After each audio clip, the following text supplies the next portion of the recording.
Let's talk about breakups. Chances are you've been through at least one in your life. I've been through quite a few, and sometimes I would plummet into depths of despair, grief, and desperation after a breakup. But at other times, I was able to sort of process them and move through them and move on from them fairly quickly. And I know about you, but to me, many of these breakups felt like a failure. I mean, the goal was to be in a relationship, to find my one and true love, to have my they lived happily ever after, and yet here I was, single again, failed again. So let's see how many of those long-term committed, living together kind of relationship I've had. I had one back in Poland, then my second one was in Ireland, then the next one in Melbourne, and then the fourth one in the Northern Rivers. Plus quite a few dating situations that didn't quite make it to a year and that I wasn't living with the partner. So there was quite a few of those as well, plus countless dates over the years. So all up, that adds up to quite a lot of breakups. And so a part of me wonders, am I really bad at this? Am I bad at dating? Am I just wasting my time trying to find my one and true love? And am I wasting other people's time through my pursuit of that dream? Or maybe there's something deeper, something else going on here. When I look back at my life, I see richness. I see people, connections, relationships, intimacy, sex, love. I see trying and finding out things about them, learning things about myself, and overall I see this incredible journey. Actually, I see a journey where I keep becoming a better person. So are those breakups really a failure? What if they're successes?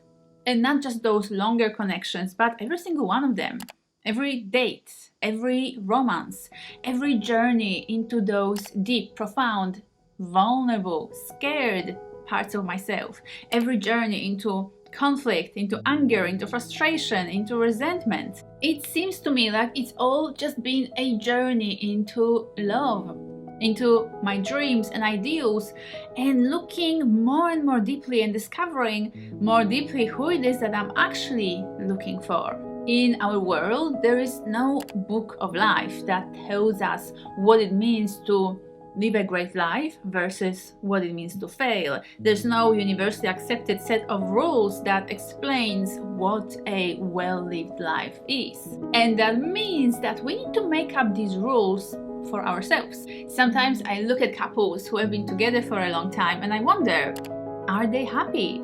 Do they consider their relationship a success? Sometimes I even see people that have never been with anybody else than their one partner. And I just find that fascinating, so different than my own experience of life and dating. And my life looks nothing like those Disney stories that I was watching as a kid. There's no Prince Charming, there's no one true love, there is no happily ever after. But there is a journey of yearning, of desiring, and of experiencing many different things with different people. I've shared this journey with many different men and with some women, and each one of them gave me an experience and a sort of a deeper insight into life, into myself, and into other points of view and other perspectives. And you know what? It doesn't feel like a failure at all. It actually feels like living, like learning, like growing. It feels like healing things, like overcoming inner blocks, and like moving on to dreaming even bigger and with more insight into what's actually important to me. And a part of me just wants to find the one and never have to go through a breakup ever again. But then another part of me is aware that I probably still haven't been through my last breakup. And it scares me a bit, but also excites me because it means that I will keep growing and going through this life experience in my own way, treading my own path. So I propose a new way of looking at breakups. Not failures at all, but actually successes in their own right.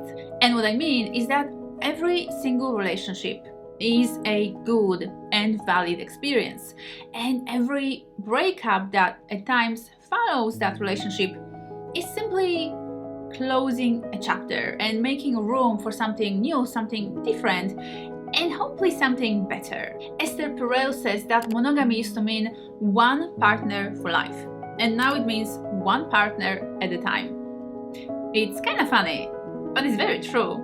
Times have changed, and how we engage romantically has changed as well. And there's nothing wrong with that.